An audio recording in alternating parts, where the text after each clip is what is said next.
오시니라. 아멘. 할렐루야. 아멘. 오늘도 하나님께서 우리와 함께 하시며 은혜를 부어주시고 축복해 주십니다. 아멘. 하나님께서 이스라엘 백성들과 다시 새롭게 언약을 맺으시고 두 번째로 모세에게 돌판을 주셔서 백성들에게 나아갔습니다. 언약을 다시 새롭게 맺은 겁니다. 그리고 이제 다시 하나님께서 모세에게 명령하신 그 하나님의 임재를 상징하는 장막을 세울 것을 준비시키십니다. 모세는 장막을 세우는 일을 이야기하기 전에 하나님께서 31장에서 한번 선포하셨던 명령하신 안식일 명령을 다시 선포합니다. 이 이스라엘의 안식일, 이 안식일은 이스라엘이 다른 나라들과는 다른 정체성을 가졌음을 보여주는 아주 특별한, 그들의 특별한 그 아주 특별한 삶의 규례입니다.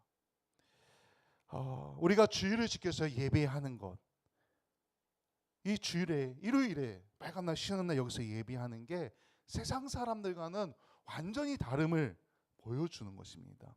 그러니까 여기서 우리가 주일날 나와서 하나님께 예배드린 것은 아주 특별한 일이라는 것입니다. 이스라엘 백성들은 엿새 동안 일을 하고 일곱째 날에는 쉬어야 했습니다. 일하면 안 됩니다. 이 안식일에는 불을 피우는 것조차 허락되지 않았습니다. 사실 이 시대에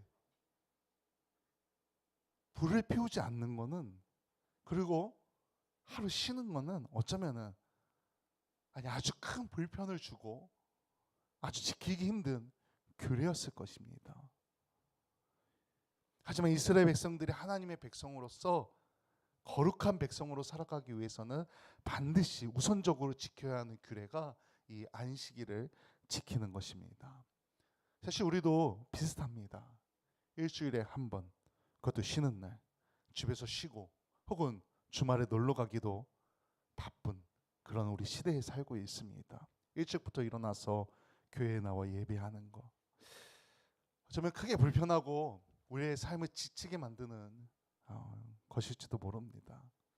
하지만 우리가 하나님의 자녀로서 세상 가운데 거룩하게 살아가기 위해서는, 우리가 거룩한 성도로 살아가기 위해서는 반드시 우선적으로 지켜야 하는 게 바로 주일 성수입니다. 이 안식일의 핵심은 일하지 않는 것입니다. 그런데 이 시대의 일은 사람이 생존하고 생계를 유지하기 위해 반드시 필요합니다. 물론 지금도 마찬가지입니다. 우리가 일하지 않으면, 수입이 없으면 먹고 사는 게 얼마나 힘듭니까? 심지어 굶어 죽을 수도 있습니다. 그럼에도 이 안식일 하루는 쉬라고 말합니다. 쉬어야 한다고 말합니다. 하나님께서 일하지 말라고 명령하십니다. 그리고 만약 일하면은 죽음으로 그 대가를 치를 것이라고 강력하게 경고하시면서 이 안식일을 지킬 것을 명령하십니다. 그럼 왜 이게 이렇게 중요하냐 하면은, 이 안식일을 지킨다는 것은 우리가 6일 동안 일을 하고, 이스라엘 백성들도 6일 동안 일을 하고 그 일한 것을 얻은 유익을 가지고, 수익을 가지고서 먹고 사는 거 아닙니까? 근데 이 안식일은 쉽니다. 근데 이게 무슨 의미냐면은, 이 이스라엘 백성들은 6일 동안 일해서 번 것으로 먹고 사는 게 아니라, 이 안식일에 쉬면서 하나님을 찬양하고 예배할 때 하나님을 의지하면서 하나님께서 주시는 그 은혜로 살아감을 고백하는 게 이 안식일이라는 것입니다. 우리가 주일날 와서 이 예배 드린다는 것은, 하나님, 내가 세상 가운데 살아가지만 내 능력, 내 힘으로 번 돈으로 살아가는 게 아니라 하나님께서 주신 은혜로, 하나님께서 주신 능력으로 내가 살아갑니다라는 신앙의 고백이라는 겁니다. 아멘. 하나님의 백성이 우리는 오직 하나님의 은혜로, 하나님께서 채워주시는 것으로 살아가는 사람들이라는 것입니다. 아멘. 그리고 모세는 이제 이 안식일 규례를 선포한 이후에 성막을 짓기 위해 필요한 물품들을 바치라고 이스라엘 백성들에게 명령합니다. 사실 이 명령을 보면은 강제적인 것처럼 느껴질 수도 있습니다. 성막을 짓는데 이 필요한 비용을 강제로 백성들에게 부담시키는 그런 느낌으로 받을 수도 있습니다. 하지만 그렇지 않습니다. 5절입니다. 5절 말씀을 다시 읽습니다. 너희의 소유 중에서 너희는 여호와께 드릴 것을 택하되 마음에 원하는 자는 누구든지 그것을 가져다가 여호와께 드릴지니 곧 금과 은과 녹과. 여기 보면 이렇게 말합니다. 마음에 원하는 자는. 이 사실 근데 여기 마음에 원하는 자는라고, 그러니까 기꺼운 마음으로, 자원하는 마음으로 드리라고 얘기하고 있는데 25장에서도 이 비슷한 말을 합니다. 기쁜 마음으로 내는 자가 내게 바치는 모든 것을, 이렇게 표현하고 있습니다. 그러니까 기쁜 마음으로, 자원하는 마음으로 드리라고 선포하고 있다는 겁니다. 근데 이 말씀이 좀 왜곡되게 받아들여진다면은 꼭 하나님께서 강제로 뺏어가는 것처럼 보일 수도 있습니다. 하나님이 얼마나 무섭습니까? 지금 이스라엘 백성들은 두려운 마음을 가지고, 우리 전장 23장에서 백성들이 왜 두려워했습니까? 모세 얼굴에 하나님의 그 광채가 비춰지니까 하나님의 임재하심을 경험하고 백성들이 두려워합니다. 가까이 가지를 못합니다. 두려워서. 근데 그 두려운 마음을 갖고 있는 사람에게 자원하는 마음으로 해 하면 자원하는 마음이 되겠습니까? 그러니까 이 왜곡하면은 억지로, 강제적으로, 말은 그렇게 했지만 분위기가, 상황이 강제로 막 해야 될 것 같은 그런 분위기처럼 느껴질 수도 있습니다. 하지만 아닙니다. 그럼에도 하나님께서는 모세를 통해 이 말을 전하는 겁니다. 마음에 원하는 자, 마음에 원하는 자가 해라. 근데 우리가 이걸 기억해야 합니다. 이스라엘 백성들은 애굽에서 어떤 생활을 했습니까? 종 생활을 했습니다. 노예 생활을 했습니다. 노예는 소유가 없습니다. 가진 게 하나도 없던 사람들입니다. 그런데 재앙이 끝나고 애굽에서 나올 때 이스라엘 백성들이 그 애굽 사람들에게 보물을 얻어서 나오지 않습니까? 사실 하나님께서 다 주신 겁니다. 이스라엘 백성들이 갖고 있는 재산은 다 하나님께서 주신 거였습니다. 원래 가진 게 없던 사람들입니다. 그런데 그것을 이스라엘 백성들에게 말할 때 자원하는 마음으로 드리라고 합니다. 기쁜 마음으로 드리는 것이 어쩌면 아주 당연한 겁니다. 왜? 원래 없던 건데 하나님께서 주신 겁니다. 고린도후서 9장 7절에 보면 이렇게 말합니다. 각각 그 마음의 정한 대로 할 것이요 인색함으로나 억지로 하지 말지니 하나님은 즐겨내는 자를 사랑하시느니라. 아멘. 이 목사님들이 헌금 얘기할 때 많이 읽는 성경 구절입니다. 근데 저는 헌금 얘기를 하는 게 아니라 우리가 무엇을 하든 기꺼운 마음으로, 기쁜 마음으로, 자원하는 마음으로, 마음이 원하는 대로 해야 된다는 겁니다. 왜? 어차피 다 하나님께서 주신 것이기 때문에 욕심 부릴 필요가 없다는 겁니다. 내면은 또 하나님께서 채워주신다는 것입니다. 아멘. 이거는 과거나 지금이나 마찬가지입니다. 기쁜 마음으로 해야 합니다. 근데 이것은 어떤 예물을, 헌금을 드릴 때뿐만 아니라 헌신할 때도 마찬가지입니다. 심지어는 교회 안에서뿐만 아니라 세상 가운데서도 살아갈 때 몇 번 얘기했습니다.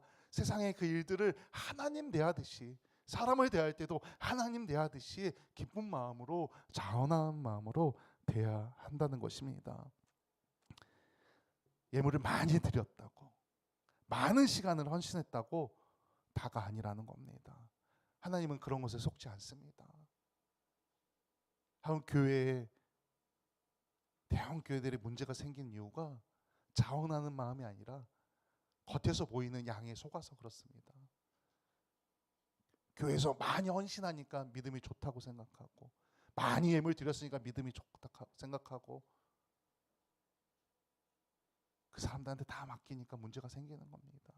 정말 중요한 것은 양이 아니라 내 안에 하나님께 예배할 때, 헌신할 때, 봉사할 때, 섬길 때, 또 예물을 드릴 때 기쁜 마음으로, 자원하는 마음으로 했느냐입니다. 중요한 것은 하나님께서 우리의 중심을 보신다는 것입니다. 우리가 한 양을 보는 게 아니라 우리의 중심을 보신다는 것입니다. 우리가 하나님께 드리는 모든 것에 기쁨과 진실함을 담았을 때 하나님께서 기뻐 받아주신다는 것입니다. 아멘. 이제 모세는 성막에 필요한 기구들을 또 이야기하면서 그것을 만들 사람들을 구합니다. 이 성막에 사용된 기구들을 만드는 일에는 하나님께서 주신 재능이 필요합니다. 그런데 이 재능은 우리가 생각하는 어떤 그런 데 관련된 기술이나 능력이 우선이 아니었습니다. 이 비슷한 내용을 성막에 대해서 자세히 이야기할 때도 한번 했습니다. 10절 말씀입니다. 물론 너희 중 마음이 지혜로운 자는 와서 여호와께 명령하신 것을 다 만들지니. 이미 모세가 하나님께서 모세에게 환상을 보여주실 때 이 장막에 대해서 자세히 설명해 주실 때 비슷한 얘기를 한번 했습니다. 재능을 주시는 분은 하나님입니다. 마음이 지혜로운 사람은 이 사실을 깨닫는 겁니다. 나에게 재능이 있습니다. 나에게 어떤 능력이 있습니다. 내가 무언가 잘합니다. 근데 그것이 지혜로운 사람은 내가 갖고 있는 이 재능이, 내가 갖고 있는 이 잘하는 것이 하나님께서 주신 것이구나. 이것을 깨닫는다는 것입니다. 그러니까 그 능력을 갖고 지혜로운 마음자가 하나님 앞에 나와 하나님께서 명령하신 것을 다 만들게 된다는 것입니다. 아멘. 재능을 주시는 분은 하나님입니다. 이 사실을 깨닫게 소망합니다. 하나님의 자녀되는 우리 성도에게는, 우리 성도님들 한 분 한 분에게는 하나님께서 주신 재능이 분명하게 있습니다. 그 재능은 사람마다 다르게 쓰여집니다. 그리고 공동체 안에서도 다른 모습으로 쓰임 받게 됩니다. 그래서 우리 성도는 교회 안에서 필요한 봉사와 섬김에 동참해야 합니다. 우리가 서로 각기 다른 재능이 우리 안에서 어우러질 때 하나님께서 원하시는 우리 세소마 공동체가 되는 것입니다. 그래야 건강한 교회가 되는 거고 건강한 공동체가 되는 것입니다. 그래야 또 우리 안에 온전한 하나님의 임재하심이 있게 되고 하나님께서 주시는 그 놀라운 은혜가 이 교회 가운데, 우리 성도님들의 삶 가운데 넘치게 되는 것입니다. 아멘. 그 놀라운 임재와 은혜를 체험하시길 소망합니다. 아멘. 하나님께서는 이스라엘 백성들과 함께 하시는 것을 기뻐하셨습니다. 그래서 모든 백성들이 스스로를 거룩히 구별하고 하나님의 임재를 바라면서 그 헌신의 자리로 나아오기를 명하신 것입니다. 그래서 안식일을 말씀하시고, 왜 안식일을 통해 거룩해지고 하나님과 교제하고, 또 이 성막을 만들 때도 그 필요한 예물을 드릴 때도 기쁜 마음으로, 자원한 마음으로 스스로 구별돼서 움직이길 원하셨다는 것입니다. 또 오늘 말씀을 통해 우리에게도 말씀하십니다. 우리는 우리가 할 수 있는 것을 하면 됩니다. 더 잘하려고 노력하는 것도 참 좋지만 내가 가진 것으로, 나에게 있는 것으로 최선을 다하면 됩니다. 다른 사람은 상관없습니다. 나와 하나님과의 관계를 보면서 내가 기쁜 마음으로 하나님을 기쁘시게 하는 것, 그게 중요한 것입니다. 자원하는 마음으로, 기뻐하는 마음으로 하나님을 온전히 신뢰하면서 나아가면 된다는 겁니다. 그러면 하나님께서 우리의 삶에 임재하시고 우리와 함께 하십니다. 은혜를 부어주십니다. 그 놀라운 임재와 은혜를 오늘 여기 함께 예배하는 모든 분들이 깊이 체험하시길 주님의 이름으로 간절히 축원합니다. 아멘.